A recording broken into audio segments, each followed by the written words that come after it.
ولقد سبقت كلمتنا لعبادنا المرسلين. It is the most important story in the country. The next major war for the United States is with ISIS. But what media and politicians are not telling you the truth about, where ISIS came from, who created them, and why before one more dollar is spent, one more American life lost, you need to know the truth. The first step toward truth is to be informed.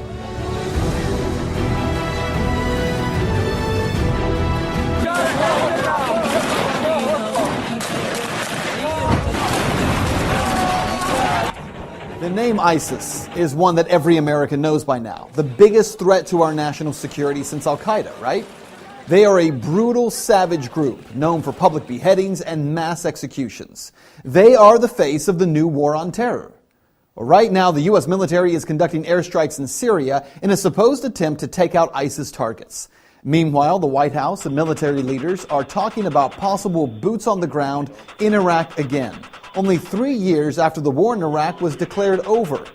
In fact, this war, according to former Defense Secretary Leon Panetta, could last for decades. I think we're looking at kind of a 30-year war history here. Allahu Akbar! So who exactly is ISIS, and where did they come from? It's entirely a creation of the United States' behavior in Iraq. That's how we got to where we are, because of war, because of occupation, because of torture. For answers, we traveled to Los Angeles to meet with Angela Keaton, the founder of antiwar.com. We destabilized and wrecked Iraq. I mean, it caused it to fail miserably, and that's entirely the responsibility of the United States government. There's no one else at fault there. I mean, as horrible as Saddam Hussein was, Iraq was not unstable. It was a functioning country as much as those sorts of things go, and was not a particularly horrible hellhole if you were a religious minority. To understand where ISIS comes from, you have to understand two storylines. The first is what Keaton just said. When the U.S. first went into Iraq, we blew the country apart. We destroyed the government, toppled Saddam Hussein, destroyed infrastructure, and most importantly, left behind a power vacuum, one that would have never have existed had Hussein not been overthrown by the U.S. government. Daniel McAdams with the Ron Paul Institute says this is an historical fact that media just won't discuss. All of this has to do with U.S. action in the region, which destroyed the infrastructure, which destroyed Iraqi society, which destroyed the government. You had a lot of people who lived under Saddam Hussein, who may not have been as happy as larks. Nevertheless, they were living somewhat normal lives. The U.S. put a government in power in Baghdad that all of a sudden was their enemies, that treated them very, very badly. Now that is the easy part of the story. The U.S. created conditions in Iraq where ISIS could get its start. But here's the other storyline that you have to understand, that even with Saddam gone, ISIS still couldn't have risen to power had it not been for what happened next. ISIS actually began as a small insurgent group in Iraq in 2006. They had no money, no real ability to recruit, but they did work to create very limited problems for the U.S. military. It wasn't until 2009 that ISIS shifted its focus from Iraq, where it was largely unsuccessful in developing a foothold, and focused on the civil war in Syria. Even there, ISIS struggled to gain any foothold because the two largest groups fighting against President Bashar al-Assad were al-Nusra Front, or Al-Qaeda, and the Free Syrian Army. Then came a pivotal moment that most Americans aren't even aware of. In June of 2013, a northern general for the Free Syrian Army spoke out on Al Jazeera Qatar and stated that if international forces did not send weapons, the rebels attempting to overthrow Syrian President Bashar al-Assad would lose their war in just 1 month.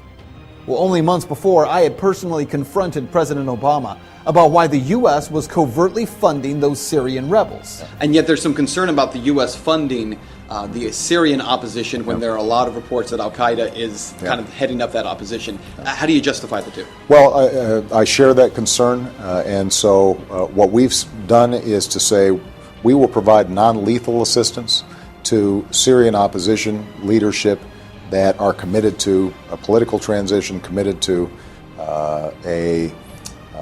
an observance of human rights.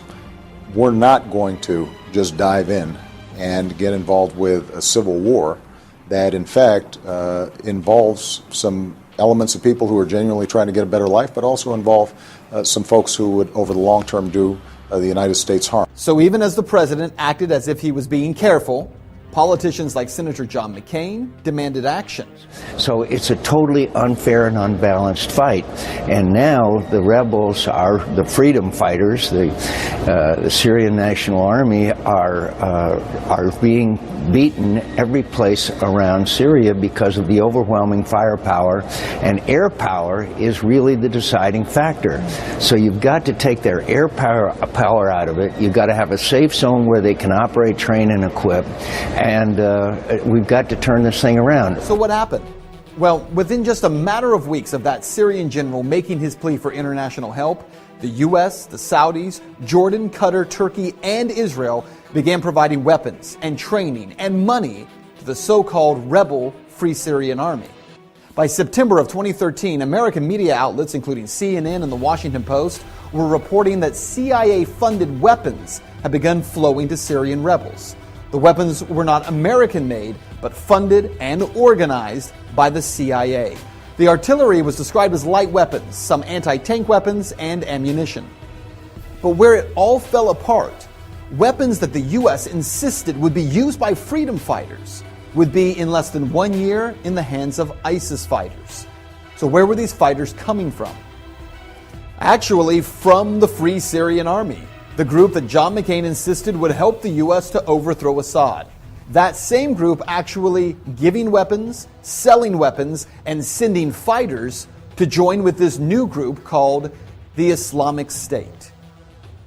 It was in June of 2014 when suddenly, after being a no-name group in Syria, that ISIS emerged, heavily armed and trained by U.S. and coalition special forces, making a dramatic entrance by crossing back over the Syrian border into Iraq, capturing Mosul and much of the northern part of the country.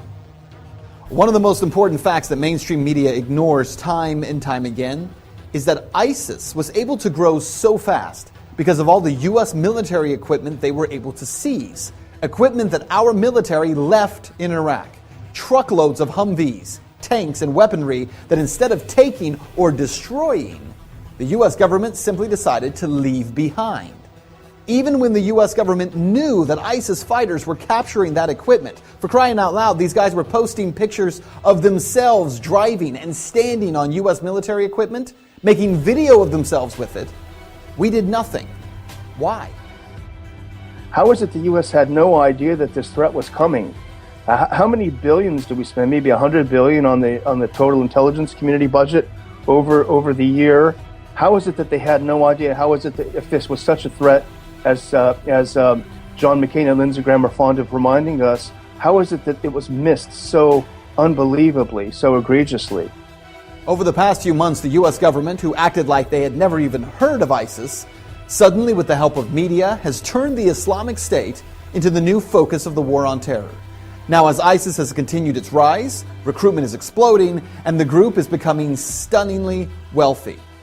ISIS is the best funded terrorist group in the world. They make I think it's $2 million a day selling oil, much of it to Turkey, interestingly enough. And if you look at the U.S. response to this, the U.S. response to ISIS becoming extremely rich by selling oil and undercutting the competition is to blow up the oil fields, which to me makes no sense. You're blowing up the infrastructure. It happens to be in Syria, so you might think that there is another motive there.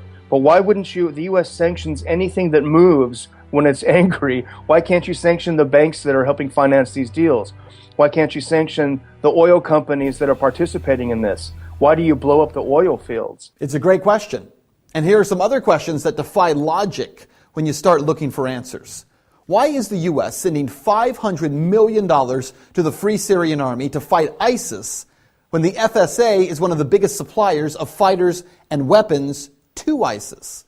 Why are we sending new and more powerful weapons to the FSA, like anti-aircraft missiles, weapons that we know will end up in the hands of ISIS? ISIS, of course, is going to now have anti-aircraft missiles provided by the U.S. and the Saudis. The Saudis are getting them from the Chinese, though, now, so there can be plausible deniability because inevitably these sweethearts in the sweetheart rebel groups in Syria are going to start shooting down, if they have the ability, passenger jets. And then we're going to want the plausible deniability. Say, no, it's the Chinese weaponry, as if it's going to make any difference.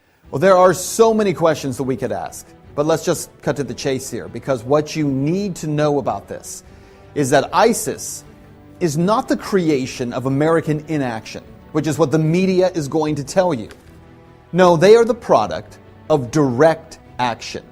First, the action of creating a power vacuum in Iraq, and secondly, arming violent jihadists, hoping they would overthrow a leader in a neighboring Middle Eastern country. McAdams says the U.S. government is a victim of its own insane policies. Well, I think the U.S. is really a hostage to its own regime change philosophy. The U.S. is very good at blowing things up and destroying societies, but it is very, very bad at putting them back together. Is that true? Well, you decide. Fact. Our government armed Osama bin Laden and the Mujahideen in Afghanistan and created Al-Qaeda. Fact. Our government helped supply Saddam Hussein chemical weapons for him to use against Iran in 1980 and then overthrew him in 2003. Fact. Our government trained rebel fighters in Syria who would become the group today known as ISIS or the Islamic State. We have watched them commit every violent atrocity that you can imagine to people living in Iraq and Syria. And now we want American taxpayers to fund a 30-year war against them. No, it's not the U.S. government being held hostage by these crazy policies. It's the American people. And it's time that we reject the destruction of people groups around the world for the sake of foreign policy that makes so-called defense contractors rich and perpetuates violence, death, and destruction of entire people groups. Because humanity is greater than politics.